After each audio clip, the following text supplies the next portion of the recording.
Everybody, I wanted to go over some enthalpy problems here from Chapter 5 in Braun, LeMay, and Burston. And in this case, we're going to go over question number 5.43, but we're only going to do parts A and B.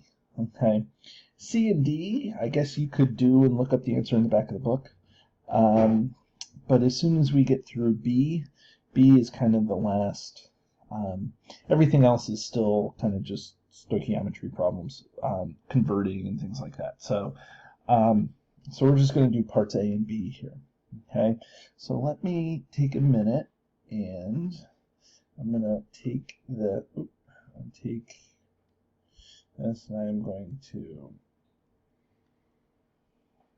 I'm actually going to cut this out here. I'm going to put it in my notebook.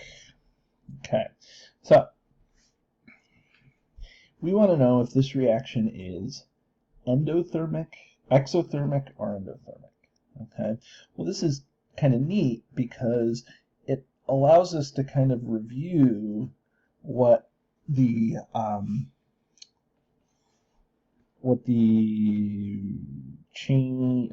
sign convention is for enthalpy.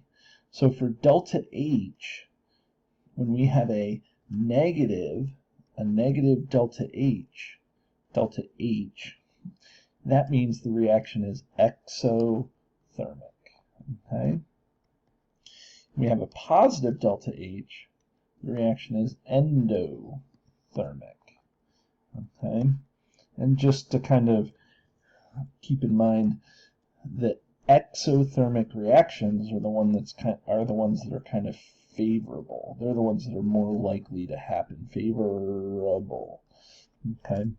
But now it's saying calculate the amount of heat transferred when 3.55 grams of magnesium reacts at constant pressure.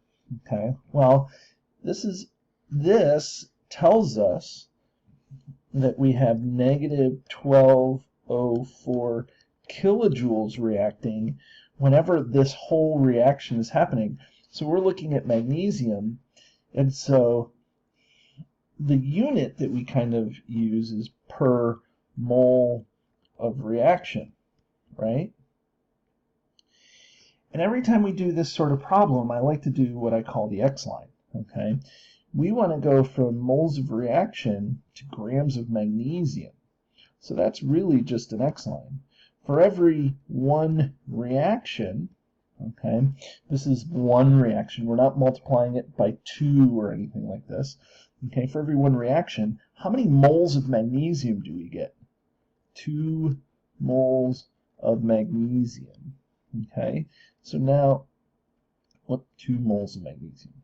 So now reaction cancels out. So now we're at, let's see, so I'll bring up my calculator.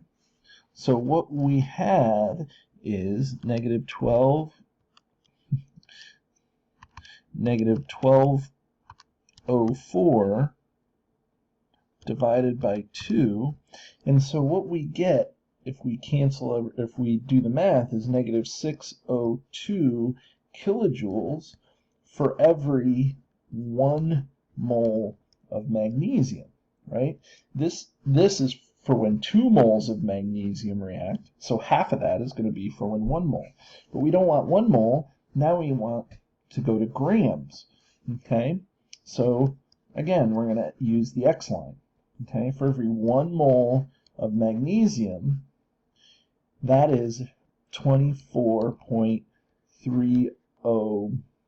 I think it's 5 grams. And that comes right from the periodic table. And so now we take that and we divide that by 24.305. Okay? And so now that is negative 24.77 kilojoules, because moles cancel out, kilojoules per gram of magnesium. Now, how many grams of magnesium do we have? Well, we have times 3.55 grams, and so that's going to equal negative 27.7 this is 24.77.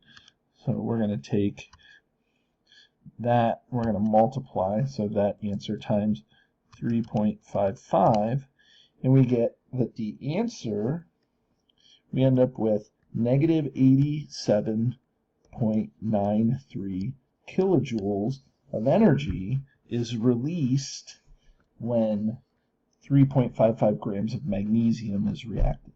Okay, so chemically speaking, let me just step through that calculation.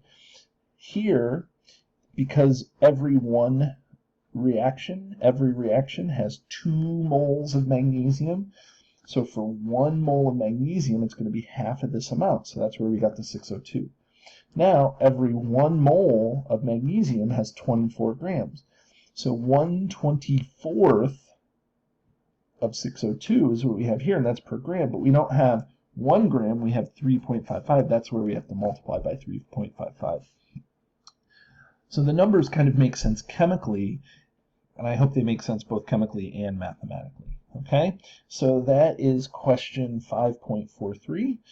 Have a great day.